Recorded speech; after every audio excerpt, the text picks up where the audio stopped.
I'm Saska. And I'm Sylvia Saska. And we're the Saska Sisters. And this is Indie Horror Junkie.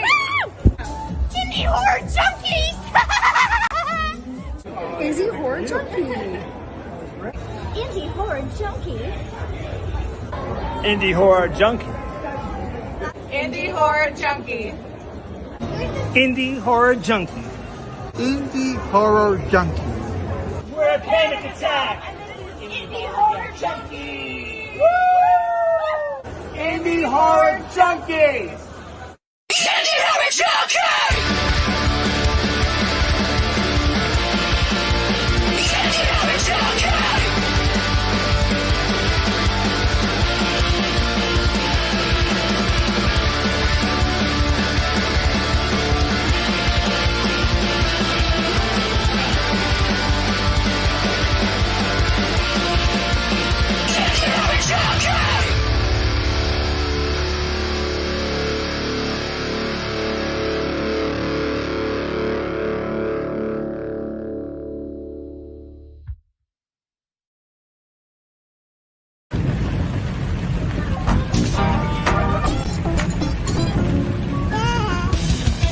It's the Indie Horror Junkie Podcast, your source for anything and everything indie horror.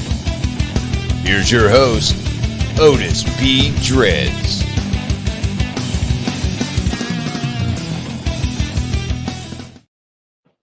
All right, it is 8 o'clock Eastern PM. Do you know where your indie horror's at? That's right. That's right, Riding Ricky. It is. Right here, the Indie Horror Junkie Podcast. Got a first for the podcast. I don't think we've had any real musical guest on. We have almost the entire band. We're missing a couple members, but we have Sad Academy joining us. That band featuring Indie Horror's very own Dylan. I should have asked him how to pronounce his last name. Intriago. Intriago. Is that it? Okay. All right. Not bad. Not bad. I was ad-libbing there. See if I can get it. All right. But got a great show, and along with a great show, we have the new issue of the Indie Horror Junkie magazine dropping today. And so head on over there, indiehorrorjunkie.com. As you see scrolling down there, our Facebook page, our YouTube channel, please head over there and subscribe. Pass it around like it was Halloween candy, indie horror candy. You like that? I like that. I may come up with a few more. So we got some big stuff coming up. I do anyway. Getting ready to go finally film Hellvirus Haunted Asylum of Horror. It's my first acting gig, and I just wanted to mention that because we will be having a finishing funds up there on Indiegogo in just a couple months, so it's going to be fun. I hope to come back. I will not be on the show next week. I will be out there filming, but I hope to come back with some pics, some stories, and share my experience with all of you junkies. Love it. It's gonna be fun. What do we have in the world of indie horror? You have anything you want to bring up, Rick? Well, as you just mentioned, today is the 13th, which is release day. So as of this morning, as a matter of fact, I stayed up last night until the stroke of midnight so I could go ahead and make it go live. So you can download the free PDF of the magazine, or you can order the crisp, beautiful printed version via the website, indiehorrorjunkie.com. It's got the scary-looking Peter Anthony on the cover and a big exclusive article on his new movie, Laugh, as well as a bunch of other stuff on there. And I think that the magazine, this is probably our best issue yet. They keep getting better and better. Really excited about that. I also updated the website where we have another magazine now, which is kind of a one-shot, which is called The Tales of Real Horror. And what that is that's basically been 20 years in the making. I've written multiple comic books, whether they be movie prequel comics or also pieces for Austin Janowski's Zombies Were Humans 2 graphic novel series. So what I went ahead and did was actually compiled them into one big magazine. So that way I put a little information page telling you what movie the comic is for and how it all came about, give some behind the scenes stuff. And I put each of the comics in there in their entirety. So it's 56 glorious pages, all put together and compiled for the first time. And I have it available for sale also, a limited number on the IndieHorrorJunkie.com website. Awesome. Boy, that was a mouthful. It was. I'm going to have to drink after. Plus, also, remember, sometime today, I'm not going to say when, so make sure you stay tuned. At some point today, we're going to jump in there and drop in some indie horror trivia. And the first person to give us the answer is going to get a brand new copy of Laugh sent to them for free. Free. Free. Don't say nothing's for free, because this is going to be free. Well, it won't be free for me because I'll pay for it, but it'll be free for them because they'll receive it. I swear I almost forgot about that we mentioned that last week. I know you did. It's It's all right. I got your back, Otis. All right. Thank you. So wow, big stuff coming up, man. Mhm. Good stuff. So that's right. At some point, a trivia question is going to be dropped. It could be in the middle of the show. It could be at the end of the show. You don't know when it's going to come. We're just hold the phones. It's trivia time. Let's see who gets a free magazine. Mm-hmm. All right. So I think it's time to get in.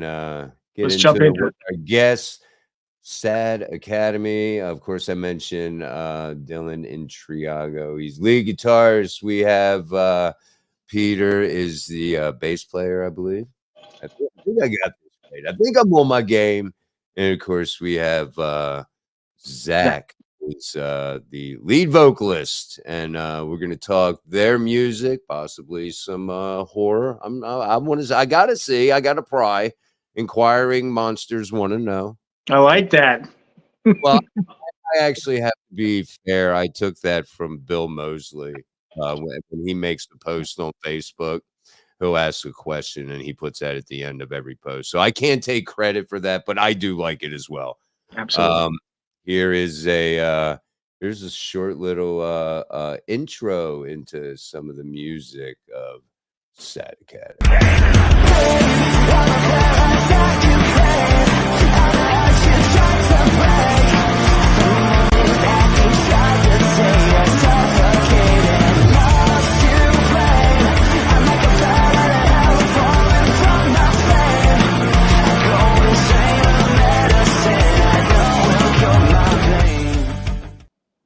All right, welcome, guys.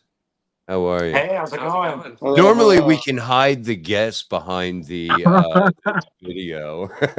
Nobody sees it. He's watching the video, seeing us all going.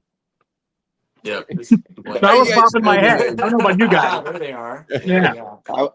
I've only heard that song 1,000 times, but I was going to say, yeah. That's it, right? So how's everyone doing?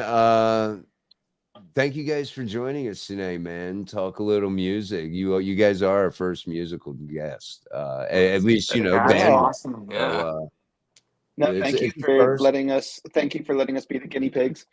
Absolutely. We'll go easy. I promise.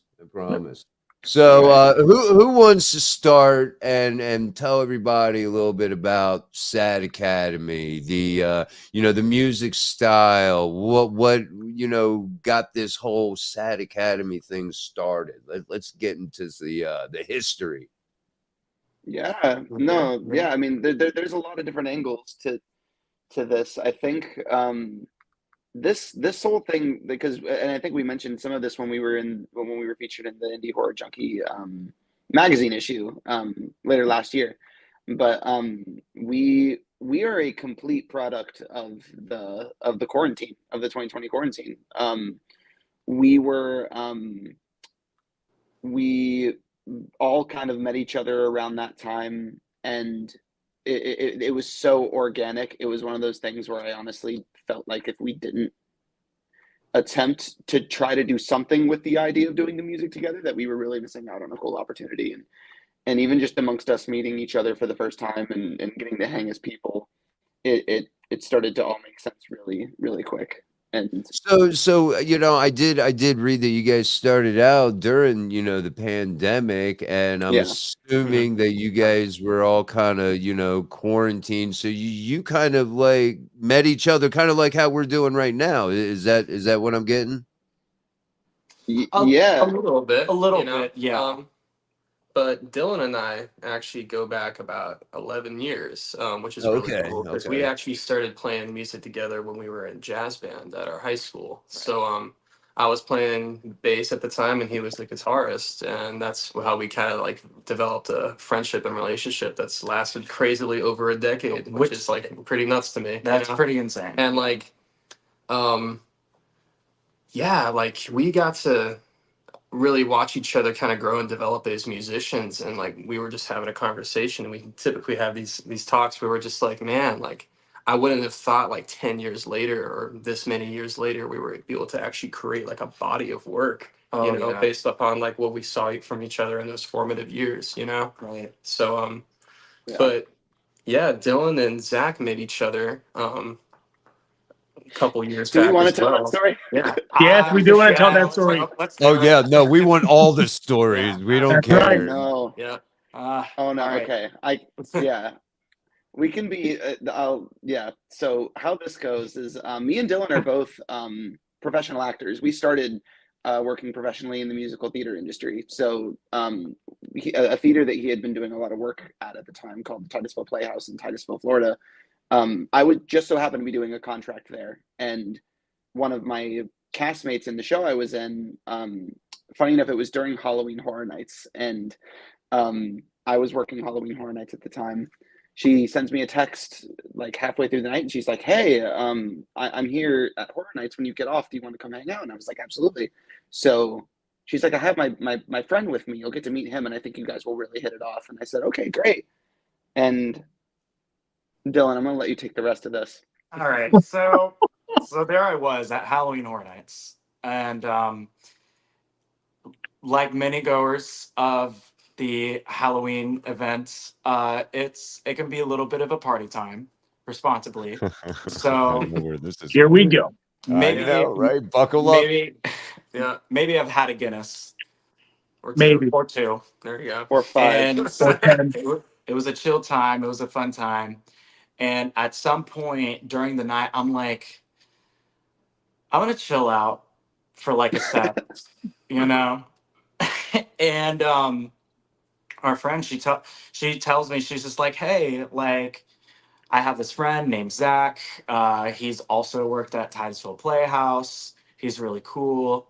Is it cool if he joins along? I'm like, yeah, sure, more the merrier, whatever.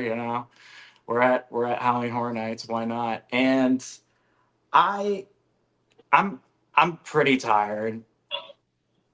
And so And I'm pretty Tired. pretty tired. Yeah. So I'm kind of sitting That's on the drunk curb. in our terms.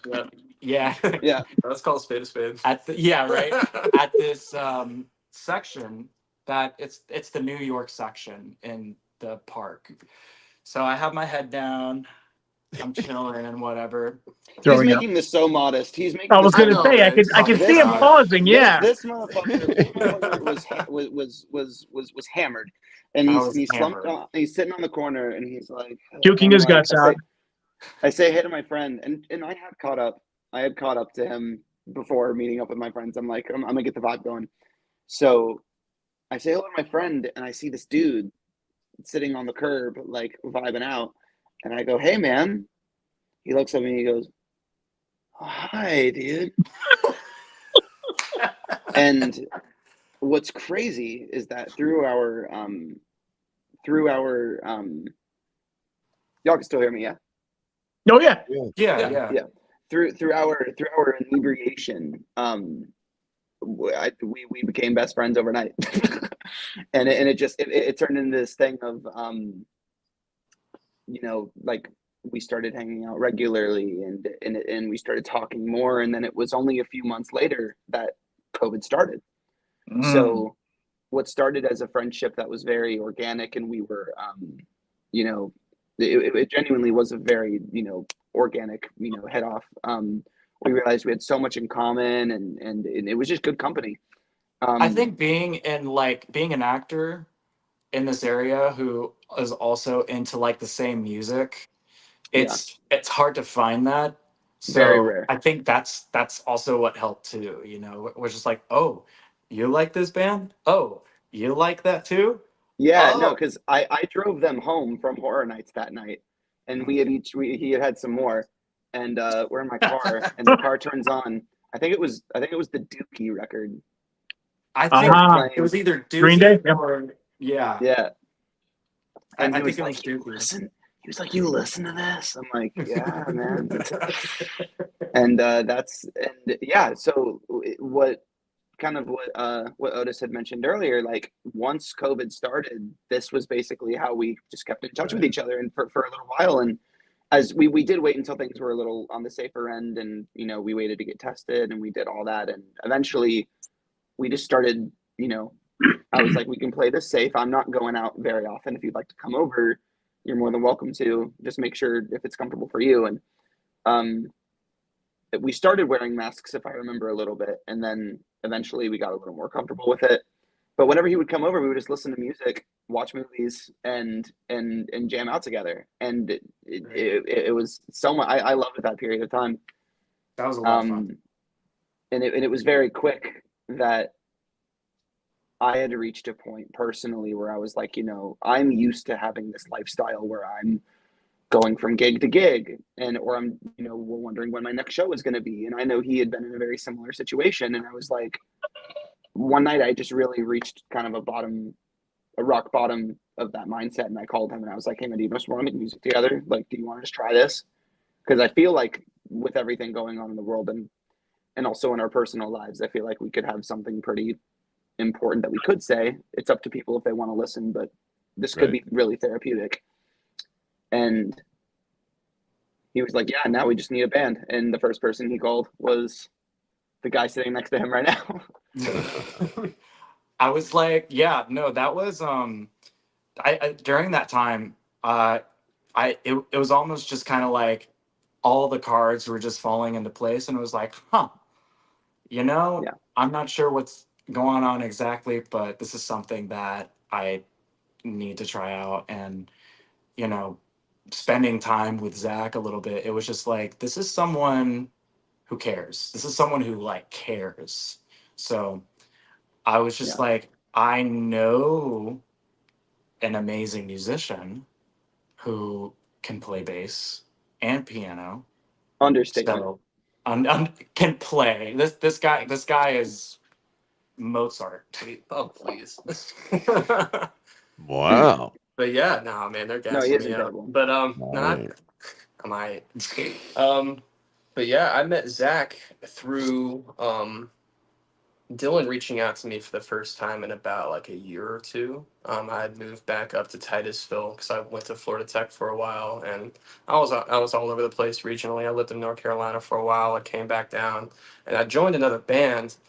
And like probably 8 months into it, again, all before quarantine, I the band that I was in dissipated, and I was like, man, I don't really know if I'm feeling another musical endeavor because Dylan reached out to me in a very cryptic way. He's like, hey, I met this guy, and we were thinking about doing this. And he made it out to seem like we were doing some like interactive theater art piece that I really couldn't wrap my head around because he just, That was an idea. So I guess that that was Yeah. a part of it. And I was like, "Give me a creative montage of like," and I'm like, "What are you talking about?" It's Yeah, like, I "Do you will have a say keyboard on you?" And I'm like, "Yeah, I before do." we Like, before let's try we to make settled something on work. what Yeah, this but project is, before we settled on what this project is, we yeah, did go through a few phases of ideas of like what kind of, because we love so many different kinds of music, and that is one of my favorite things about this band is that everyone in the band has comes from a different place musically, but we have so many web, like it's like a web where we do have this one place we all connect. Mhm. Yeah, we were trying to do some Pink Floyd shit at one point, and then Yep. we wanted to do like something very, very like Blink 182 pop punky. And then it really just took us going into a studio for the first time and spending time together to make something organic, and that's what this is now. Yeah, and once we did our first real true writing session with everyone else together, I feel like that's when everything kind of like started to come into frame in terms of like what this project and what our sound and what kind of emotions and what kind of messaging we're trying to relay through the music. I feel like that happened really organically, and it happened pretty quickly. So we didn't stay in that ambiguous space of like, are we going to be Pink Floyd, like what me too? Yeah. You know? And we settled in on this emo alternative rock feel that just like it gives like a fresh voice or a fresh sound to a genre which has been kind of dormant since like that 2011, 2012, you know, at least in terms of when it was like in pop popularity, you know. Right. But I first started integrating myself with the band. Well, Dylan and Zach came over and knocked on my door, and they were trying to pitch the idea of maybe me joining, and I was like, man, I'm so emotionally exhausted from other musicians right now. But I got to hear Zach out, and he was telling me about the music they were making, and he said they were shooting a music video for like a teaser of what would end up being what this project is, because it was just from a very cool visual perspective at the time. And they wanted me to help make the music that would accompany the video. And it was supposed to be like a piano and string arrangement that I had gotten like a skeletal version of from a prior musician, Tyler Momany, who was our original drummer. And he just made this little piano line, and I got to take it and got to work on Logic Pro, and I got to try to like really flesh out a full musical arrangement, which I've like dabbled in music production, but I'm not like a expert. But it was really cool jumping into it because I got 5 still images from our video director. Yeah. And he was just like, I got to use that as my creative muse of what I wanted to create with an instrumental. Right. And that song ended up being the intro of our album. It's called Seance. It really does just open up the door of everything creatively and conceptually within the project. So, which we'll dive into that. Yeah, we'll definitely dive into it. I might be jumping ahead a bit, but once I started working on that instrumental, that's when I knew I actually did have that creative spark that I thought was like extinguished because of like prior workings with other musicians and me being exhausted with it. But now I found like a rejuvenation, and I was like, I really want to do this, and I really got invested in working with these guys, and I've never regretted it, you know. That's awesome. That's awesome. Why don't you, Zach, you had mentioned very different, you know, personal musical backgrounds as far as maybe your influences. First, tell us, as the vocalist, tell us some influences, people that have inspired you in the realm of being a vocalist, and then we'll move on to Dylan and Peter. And who inspired you in a whole band-wise to make you even want to get in a band? Wow, that's you know, I've been a vocalist for a long time. I think the thing that I resonate most within my work in this band is writing lyrics. I've been a writer for a very long time, whether it was writing short stories as a kid or coming up with little things, you know, when I was younger, and I always knew I wanted to write music, but like I wasn't really gonna do it unless I had found the right people to do it with. And like I was the kid that like I was obsessed with like collecting vinyls as a kid. That was like that was one of my things. So like I got a record player for Christmas one year, and my dad had gotten me a original pressing of Dark Side of the Moon. And I remember putting that down as a kid, opening the gatefold and reading lyrics, and that became my obsession, and it still is my obsession to this day. So it wasn't necessarily the voice, which I do have favorite voices. And I'll circle back to that in a second. But like, I fell in love with the way people used words. So that spans from Joni Mitchell to Bob Dylan and Kurt Cobain. You know, it literally goes all over the place. Sarah Bareilles, which Dylan is a stand for Sarah Bareilles as well. Oh, I love her to death. Yeah. But just people that know how to take. But then it goes, you know, deeper into Iron Maiden, Merciful Fate, things like that. You know, The Cure, 9 Inch Nails. You know, things that people that can fully paint a picture with words. That is what I've always sought out to want to do. I when it comes to vocal performance, I was always a fan of very different voices that, you know, aren't necessarily what the world would consider universally perfect. You know, we all know Freddie Mercury is incredible, but like I loved how unique Bob Dylan sounded. You know, I loved how, you know, Johnny Rotten, just like you felt everything the man said. You know what I mean? Yeah. So there was like that's what made me really want to say, hey, this is like my angle of going about this. And it did take me some time to like really think of how I wanted to present myself as a vocalist. We got in a studio and we recorded these songs vocally a few times until I really found where my pocket was and my placement was for all this. But yeah, the last thing you said, like when it comes to what made me really want to start a band and do this as a band, I never really wanted to do the solo artist thing. I wanted to work with other people and I wanted to tell stories. You know, my love of music came from my love of concept albums and telling stories through music. So I wanted just to find people who understood that and understood how to work within their own roles and how to work as a team. And, you know, and I won the lottery because I found the perfect people for it. But that's my background with all this. You know, I was also one as a kid was very big on lyrics. I never went so much. I did expand upon that and wrote some poetry when I was younger. Never really, you know, for a you know, song or to be put to music or anything like that. But I was super big on lyrics. I'd go and get the Hit Parader magazine. And in the back of those magazines, there was always like some of your, you know, your top rock songs or whatever that was playing on the radio. And you'd always have those lyrics there. I'm still fascinated by lyrics now. Now I got YouTube. I just got to pop in the name of the song, put lyrics on the end, and you've got a lyric video in no time. Right. I know. I made a short. I was going to say real quick. I made a short film several years back called "The Thing Under the Bed," and I wanted to find a song to play over the end credits.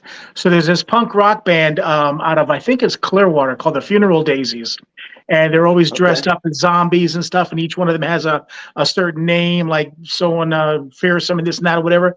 They ended up writing a song for me called "The Thing Under the Bed" that played over it. I absolutely loved it. I kept talking to one of them saying that I definitely want to have you guys do it again, and for another film. But it's like, if that's the case, I would love to try and write some lyrics myself one day, just to dabble and say I did something like that. So they told me that, well, of course, it has to be like a horror zombie theme, whatever it is. So I came up with this whole storyline of this guy who was bitten by a zombie and was slowly changing, and he's locked in his room with his girlfriend, and he's doing everything he can not to eat his girlfriend because he's turning into a zombie. You know, so the whole song is about him. That's cool. The whole song is about him trying to fight that urge to eat him and to eat her. And I even thought of the title. I was going to call it "She Tastes Like Chicken," and we never got to finish it. You know, of course, you know, but I was really excited about it. Thought it'd be really cool.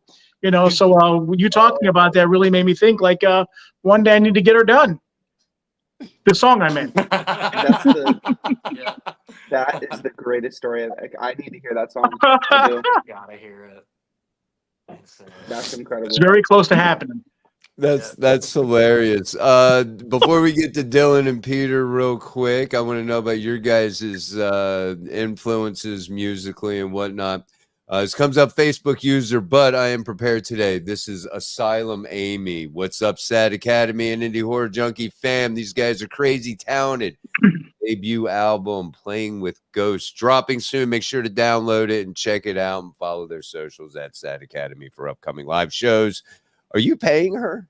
Is that your manager? She ought to be if she isn't. I mean, what's going on? We're outed. We're out. Run, boys, run. Oh man, the chicken. Thank you so much, Amy. That's awesome. No, that's really sweet. So what are your influences, guys? The other side there. Go first, Dylan? Yeah, I'll go first. So kind of what got me into music as a whole. I mean, my parents would just play whatever they can in the car all the time. But anything but Nick is real quick, Nick is our second guitarist. He's not able to join us tonight, but shout out to He's in his. chat. That's the moral support there here. He's there. But for the most part, it was like, a lot of it was just like a lot of country and a lot of Spanish music and whatnot. But what got me into like the emo punk rock alternative was actually my older sister. And a little bit for my mom too. My mom actually showed me, she's the one who got me into Green Day, but my older sister is the one who got me into like the whole world of just like whatever was happening in the early 2000s. I didn't get into like guitar playing until I was like 7. Seven? Yeah, 7. So my dad had bought me like one of those like first act guitars for Christmas. Mm-hmm. And I wanted a lightsaber, and I didn't get that. So I didn't really like take it seriously. But then one night I was watching the movie Paranormal Activity, and I love that movie to death. But then So good. I was like, I'm just curious about it, and it terrified me completely. I couldn't sleep. So my dad was just like, I told you not to watch horror movies. You get nightmares.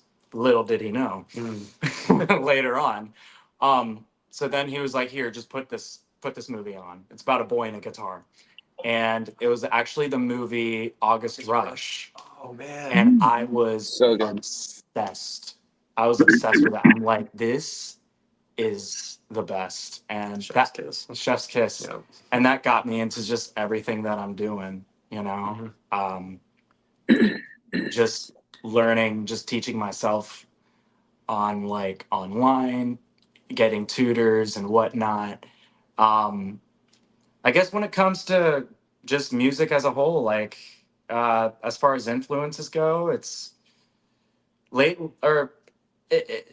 it's made for the most part. It's been just people who are like who reflected that reflection of just like whether it's the emo scene or I was really into like punk rock from the 90s, a lot of like Nirvana stuff too. And when it comes to just guitar playing, it was just more of the sounds. I didn't really appreciate any like big guitarists like Van Halen and Yngwie Malmsteen and other things until like later on down the road. But yeah, everything just kind of fell into place, and I was like, oh wow, I'm doing the thing that brought me a lot of comfort when I was like in fear.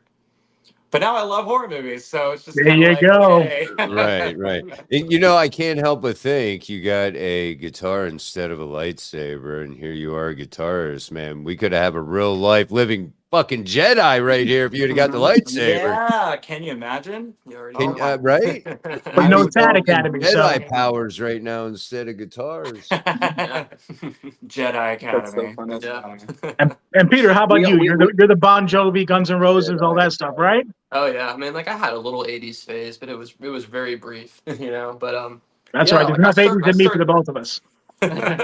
Yeah, just as much as I could take, But yeah, I started. Well, I grew up in in a Christian family, and I listened to a lot of it was like Christian pop punk. It'd be like Reliant K or Switchfoot, and my brother, my older brother Christian, he's a drummer, and he instilled the love of music into me at a really young age, and I just remember going over to his house and playing his drum kit when I was 5 or 6 years old, and I just loved it. And I wanted to be like my big brother, and that inspired me to start trying to just learn drums, and that's really what I started off on. And for the longest, I played for church bands when I was a kid. I played for my middle school band and this and that, and I only identified myself as a drummer. It was one of those I was just always drumming on my knees and stuff like that when I was a kid. But I eventually picked up piano. And I was like, man, why can't I pick up guitar next? And it would just ended up being this thing where like I had this like rotation of like I'm really fascinated by music and I really wanted to really get into theory and stuff like that, but it was like practical theory. I wasn't never like the greatest sight reader of music, but I always felt like I had a really good ear. So I just kept on bouncing around the different instruments based off of like whatever was piquing my interest at the moment. If I wanted to learn a song, I'd try to learn it, you know, and just kind of go from there. I was like YouTube University for everything, you know. But really, some of my biggest influences musically, when it comes to piano, especially, I can definitely say would be like Ben Folds. He was a real core. He really made me love piano.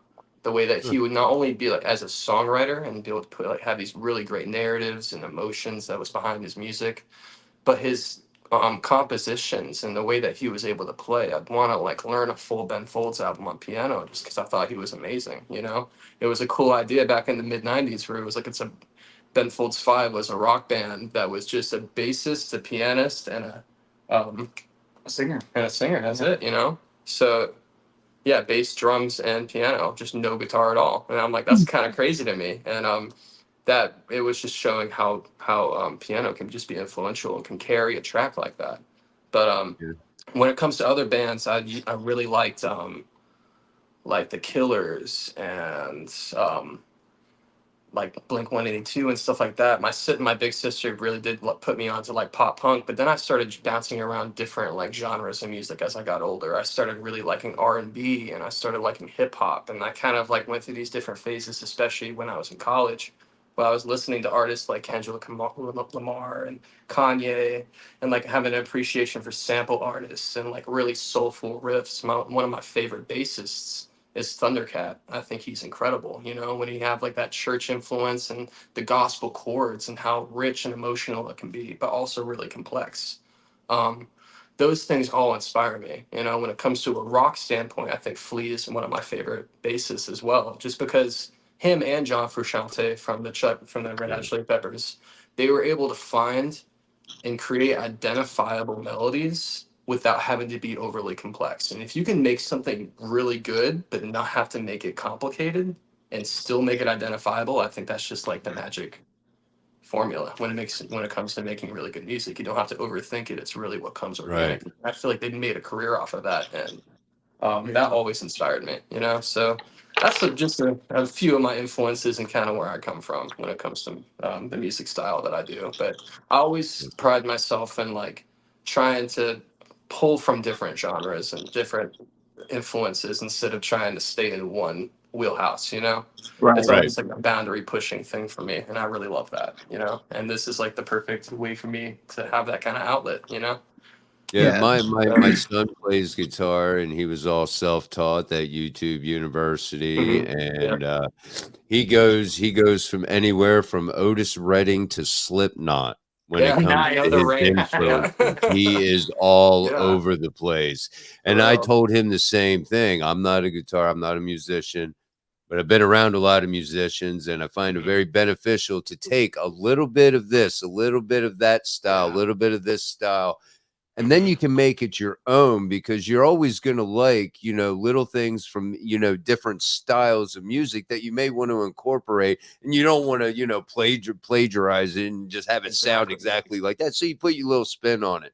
Yeah, for sure. Which is, you know, I think is right. And he's really good, you know, at, you know, listening by ear. He can, you know, he can read a little music, right? You know, he's again, all self-taught. Yeah, that's awesome. I want to step away from music right now because horror is in the name of this podcast. So I want to know some favorite. Let's talk some horror. We'll start with you, Zach. You've had plenty of time to rest over there, to rest the cords. Let's talk some horror. Favorite horror movie. Let's get it going. Oh my gosh. Okay. Favorite horror movie. Okay, so I'm a huge movie buff. Like, it's a problem. So really we know one of them. Have you seen Behind Me? Okay, good. I'm jealous. I just want to I want to come over and just look at all that.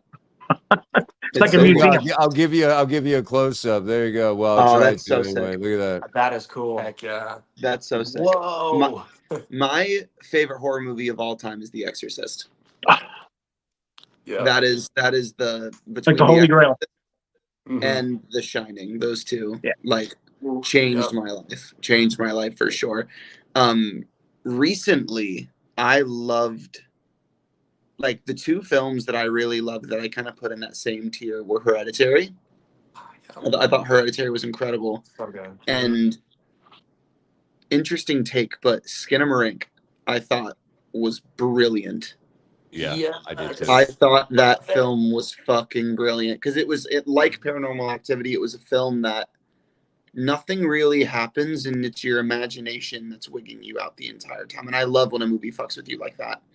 Well, the mom from Skinamarink, Jamie Hill, is probably listening to the show right now, and hopefully she'll chime in. That's how we met her. Sick. Sick. Yeah, no, that was. I saw that movie by myself in a movie theater. I was the only one in that theater, and it was like at 10 o'clock at night. Because Dylan was like, "Hey, have you heard this movie yet?" And I was like, "No, but I keep seeing ads for it." He was like, "Watch this movie," and I did that to myself, and I was the most pleasantly uncomfortable I've ever been, and I walked out like that movie was fucking great. I love the fact with Skinamarink. I love the fact that there's little to no dialogue except for maybe the kids. I think that adds an element of fear, and then the fact that it's so abstract at times. You're looking at the corner, of the ceiling and the wall for like 2 minutes, and you hear kids talk. It just has a very weird vibe, and it is very different. That's what attracted me. Very little dialogue, but yet you ended up walking away feeling a little creeped out, a little dirty. Yeah, no, it was a time. It was a time, but I was so impressed with that one. So those are my picks, yeah. But Exorcist is number one for me. It'll never change. Awesome. All right, Dylan, Peter, who wants next? Favorite horror movies, one that just scared the living shit out of you? I mean, scared the heck out of me. I'd put it up there with Hereditary, or I think one of the movies that like really gets to me sometimes would be like Midsummer too. I think that movie is unreal and like kind of just shocking. And I feel like that's one of those ones that kind of do that for me. But when I was a kid, the movie that actually scared the heck out of me was Signs. Oh yeah, We did a rewatch of Signs not too long ago. That was sick. Behind everything, it was actually creating the fear. Me being like 11 or 10 years old, like just getting so terrified of aliens and the idea of that, But I feel like that was actually a pretty. I mean, we just watched it as a band a little bit pretty recently. I showed Nick or Dylan it the first time. And, I saw a thing on Facebook just the other day. I saw a thing on Facebook just the other day about that one little sequence with the alien walking by or whatever was one of the most terrifying things. Yeah. Oh, still. Yeah. Or like when he's in the cornfield and you see the leg and he like runs right. off. Yeah. Books it. Yep. That one really scared me as a kid. But The Village, another amazing movie. I haven't seen that one. I don't know about that one. Yeah, I mean it's a little bit controversial. Some people don't like the idea of it, but like I think that I don't know, the first time I think reactionarily, like if you get to like show it to somebody, you're like, wow. Well, I'm an M. Night fan. Yeah. Fun fact about Dylan real quick is he's never seen anything. So I've been able to show him so many movies for the first time, which is really fun. So we've been going down a big M. Night thing as of late. We just finished the Unbreakable series. So nice. Yeah. And I heard M. Night's just been put in charge of the new, what is it, Tales from the Crypt? Or something like that. What? So yep, M. Night's going to be heading that up. Oh, what? Yep. There you go. You heard it here first. Something about that as well. And one movie that I could recommend you guys watch, which is a fairly new movie that was really good, is a movie called Talk to Me. If you get a chance, check that out. So good. So good. So good. Oh, it's so good. Love it. No. So Dylan, what's your favorite? Me and Dylan, we went and saw Talk to Me together, didn't we? Oh, there you go. We did. That was good, wasn't it? So good. So good. Top of my head, I'm a huge Harlow's Haunt. Yeah. The what? Yeah. Harlow's Haunt. Harlow's Haunt. Yep. The Inn. Yeah. Which one? I am a huge fan of The Lost Boys. Oh yeah. The first one. I don't know. It's just something that I just grew attached to, like when probably around the same time when I started playing guitar, because from Paranormal Activity I was just like, fucking horror movies are cool, my mom showed me The Lost Boys, and it's just been like my most favorite like horror movie of all time. It's a lot of fun. The vibe for some reason was just like, I don't know. I think it's fantastic. And even the poster ages like fine wine. That's true. I think it's amazing. Well, they were cool vampires, and a lot of the music too. Cry Little Sister and stuff like that is amazing. G. Tom Mac, yeah. Mm-hmm. Oh yeah. As far as like other horror movies, I mean, I really do appreciate what A24. You know, I'm sticking by them. Yeah. A24 has definitely released some amazing stuff. Let's see. A lot of the 70s. Evil Dead. Oh, yeah. The original or the new one? Yeah, the original. There you go. Evil Dead Rise was a lot of fun, actually. It was fun. Yeah. It was something I'll watch once. That's just me, though. That's just me. Definitely. Yeah. But like Cabin in the Woods. Have you ever seen Cabin in the Woods? Yes. Oh yeah. Yeah, that kind of turned the horror genre on its head. The Beast comes at midnight. Can't confirm. The first horror movie I ever saw, though, the first horror film I ever saw was the OG Nightmare on Elm Street. Really? That's the first horror movie? That's my first memory of watching Johnny Depp get sucked into the bed. And like I went to horror nights for the first time when I was like 6 or 7. And Freddy was one of the main icons for that year. And I was just like, I was so about it. It was Nightmare on Elm Street and the original Tim Curry, It was those two. Yeah. And the scene specifically where they're looking in the photo album and you see Pennywise skipping down the street and he comes full frame and just like starts talking to the kids. That was the scariest fucking shit, but I loved all of it so much. The library scene gets me a little bit. Yeah. The library scene? Yeah. I enjoyed the original It. I really did. It was like a mini series, I think it was, if I remember correctly. And I love Tim Curry because I remember back in high school, we used to go on the weekends to the theater and act out the Rocky Horror Picture Show. So I became a huge fan of Tim Curry's. But I think the thing that blew it for me was the very end. That whole big thing and leading you up to this big confrontation. And they got some big fake ass looking spider. Like, what the? Come on. The joke is on you. The joke was on me, yes. That's the TV movie budget right there. There you go. They blew it all early, so I had to come up with some Halloween shit at the end. Yeah. That's one question. We played a song from Rocky Horror at our Halloween show. Which one? Yeah. Oh, we did like the pitch for it, and we practiced it the day before. But I was like, if the Sex Pistols were to play Time Warp, how would that sound? Wow. It was awesome. It was fun. It was really fun. It was so much fun. I always wanted to hear like a punk rock version of Science Fiction double feature. Because when you talk about lyrics, there's some great lyrics in that song where they go through all those different movies and stuff. It's really but I would love to hear a different version with something like that. I think that would be so cool. That'd be sweet. Zach, is that something we're down for? Noted. Noted, dude. Beautiful. I got to hear it when you hear it. One question I do want to ask you guys, though, before I forget about it, is that now I know that with your band, you're definitely trying to deliver some messages, some important messages. And stuff like that. Tell us a little bit about that. And also, where did the name Sad Academy come from? Okay. Wow. So I think the easiest question first is definitely the name. We had a couple names in mind when we started.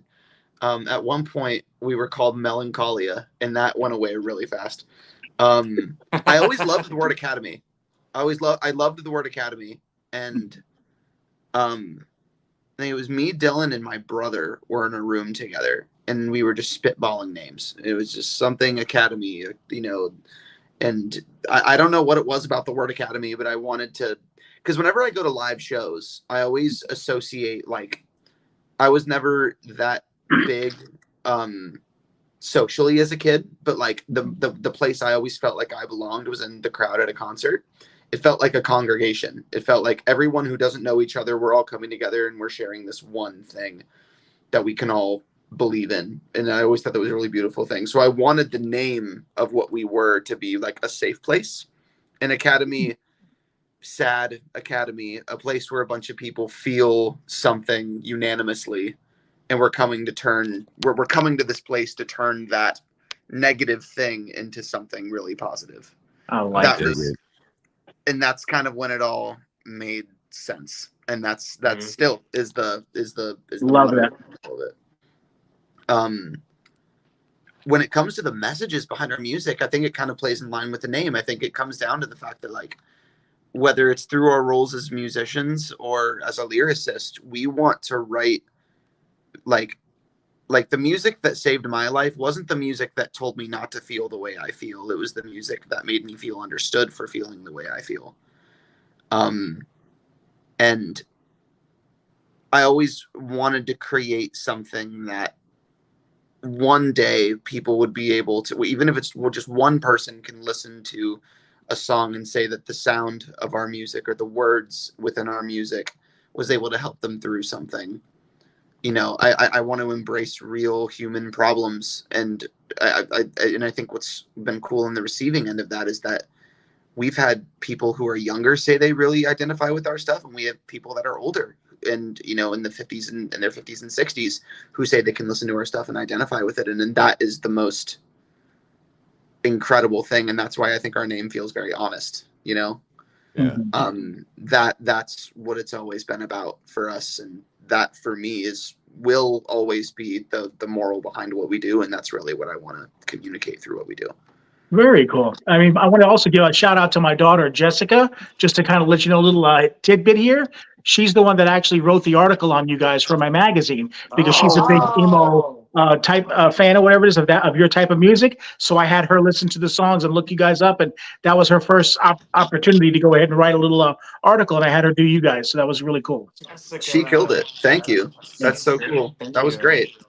You're very welcome. And for anybody listening here, just in case you didn't know, the little track that we played at the beginning of the podcast, the little Indie Horror Junkie thing, that was written and performed by a certain somebody here. Anybody want to raise their hand for that? Who had a part in that? For the video that we played in the video. Oh, are you talking about the Indie Horror Junkie track? Yep. Oh, yeah. Yep. Yeah, Dylan. Thank you very much. Dylan, you did that. Yeah, I did that. Yeah. Sick.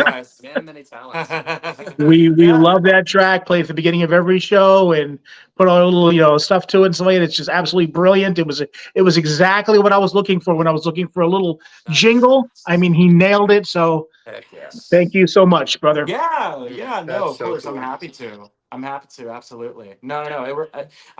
It was funny because I was just like, I wonder, like, what are they looking for and whatnot. I was talking to Amy. I'm like, what do you want? What do you not want? This and that. And it's kind of, what's funny? It's going along to what he just said when it comes to just like, don't think about it too much. I know Zach and I talk about this a lot too. It's just like, just don't think about it. Just do it. And that came out and I was like, oh, I really hope they like this. And oh yeah, love it. I'm happy you love it. Absolutely. Now, you guys have as Amy mentioned in the chat earlier, you got a album dropping. I'm assuming, Dylan, the picture you sent me is for that album cover. You want to show it? I got it right here. Here we go. Yeah. That's it. Mm-hmm. Talk to me a little bit about this album cover. I mean, it's obvious you guys kind of have a little bit of a dark overtone. You guys are always dressed in, black jackets and pants. Well, what's the deal with the parking garage? Is that significant in any way, or it was just an abstract picture you wanted to use? What's crazy is the photo. Like, me and Dylan went out, which we do all the time, and we'll just randomly photograph stuff that we feel is like a lot of the imagery we associate with the band are things that you see every day. And we wanted it to be, not so over the top. And what's interesting is that we didn't even know that was the album cover when we took the photo. It was very like, let's just like, we found an empty parking garage. Light was looking cool. He said, "Hey, Zach, sit right there."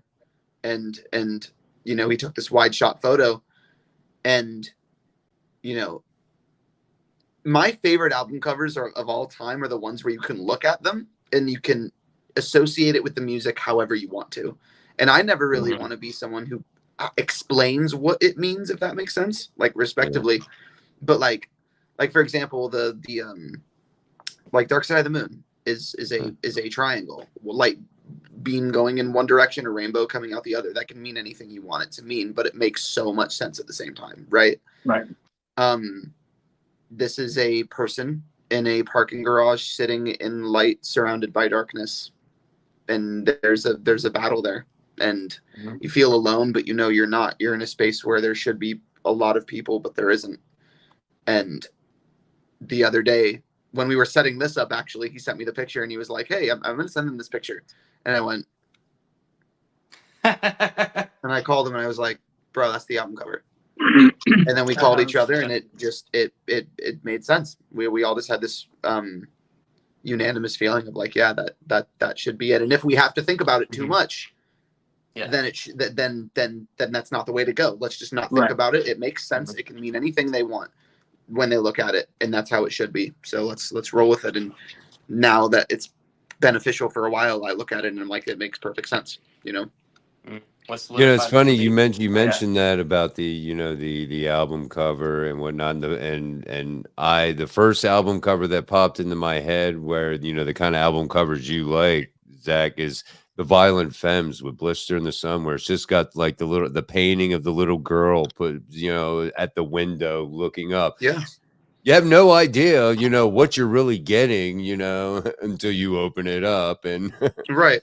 It's a great album, by the way. One of my all-time favorites. But man, we look at it, it can mean anything, and that's what art is, Yeah, absolutely. Man, this was such a fun conversation, man. I love talking about music, and I think music is the one language we all speak, man, globally, man. I mean, for sure. Who doesn't like music? I mean, come on. It's worldwide. So I really appreciate you guys coming on, chatting with us. Of course, if you want to find all things Sad Academy, right there, hit their website up, find out. You guys got some merch over there. You can find out, you can listen to little clips of new stuff that you're releasing. I listened to a couple little clips, I think, on Spotify. But you guys are all over the place. Who wants to start throwing out like where people can go and listen? YouTube, Spotify, throw them out there. Yeah. Our music is currently out. Well, it will. We got 2 songs out, but our music all of it will be currently out on all streaming services. So Spotify, YouTube, Apple Music, you name it. And not currently. All of the music drops next Friday. It does drop next Friday on the 22nd. Yep, our full studio album will be out Friday the 22nd. Right, and we're really, really excited about it. We're stoked. Yeah, you having a big party? Going to throw down some drinks, celebrate? We have a bottle of wine that we've been holding on to for 2 years now, and it was one of those things where we were like, this is going to be the one that the moment the album comes out, we're going to open this thing. So that'll be a fun moment for us for sure. Yeah. That's awesome. I'm going to get a copy of that CD. Yes, you will. Appreciate you. For sure. Yeah, Absolutely. Congratulations, you guys. Man, I know just knowing some musicians and the past who would have wanted to get to the stage where you guys are at. So I know the struggle, and it's tough, and you got to grind it out. You got to be passionate, just like what we talk about with indie filmmakers and indie actors and everybody. You got to grind it out. You got to do it for the passion, and the fortunes and all of the perks will follow soon after. You guys, can you guys hang out for a second? I'm gonna drop you guys backstage. Want to say bye once we get off the.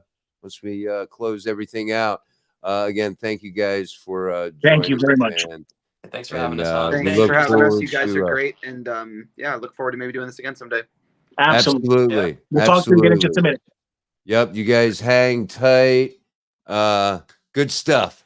Very good stuff. Good stuff. So, one of the things I was going to mention is that with what they said about some of the older crowd and stuff like that enjoying their music, I think that goes back to what Zach was saying about some of their influences. I mean, Zach is influenced by Joni Mitchell, who was singing well before he was born, and some of the people they talked about, Bob Dylan. That's why I think it's because I think that influence, is within their music, and that's why they connect. Yeah, absolutely. And it's those kind of that kind of music that just transcends through generations, like Joni Mitchell, Great. Out way before it. Now you have young artists, like Sad Academy, who, pulls a lot of influences from bands that they weren't even alive when they were out. So, and that's awesome. That's awesome. My son does the same thing. Do we have a trivia question? Yeah, so I was going to try and make the first one easy because I'd like to try and do this again. So the first person that can chat and text in the answer to this, I'm going to make this one easy, okay? Okay. Who was on the cover of issue number 7, the last issue of Indie Horror Junkie? This should be real easy. We should get a quick response because the issue was the latest one, except for today, which is Peter Anthony, which comes out today. But who was on the cover of the last issue of Indie Horror Junkie? The first person to text us the correct answer, I will respond to. Then they can drop us the address. I will send you a brand new copy of issue number 8 and maybe even a little extra something in there just for being a winner. I won't say anything, but get us a winner in here. First person to chat, you let me know. You don't say, huh? Little bit extra, huh? Little bit extra. Little bit extra. Well, if you're not one of the lucky ones that gets a free copy, you can still head over there to indiehorrorjunkie.com. Get your own anyway. That's right. You're gonna want them all, and we will wait. I don't think we need to wait live for an answer, but one will pop up, and the first one that comes up with the right answer, I will let Rick know. And we'll be in contact. Get you some free stuff. Who doesn't like free? Free swag. Free swag. You gotta love it. All right. Next week I will not be here, unfortunately. But I will be filming. So it's for a good cause. For a good cause. But you'll be taking the helm. We're gonna have Inner Child, a feature film. We're gonna have some be talking about that, I guess. Natalie Rodriguez and company, filmmaker and company. So that's gonna be awesome. I'm gonna try and tune in if I get a break. Chime in if you can. I will, definitely. So got that to look forward to. Remember who was on the last issue 7, the Indie Horror Junkie magazine, who graced the cover. You get a free new issue. Answer it in the chat, either on Facebook or YouTube. All right, Rick. All right. You know what they say in the biz, don't you? We'll see you next Wednesday.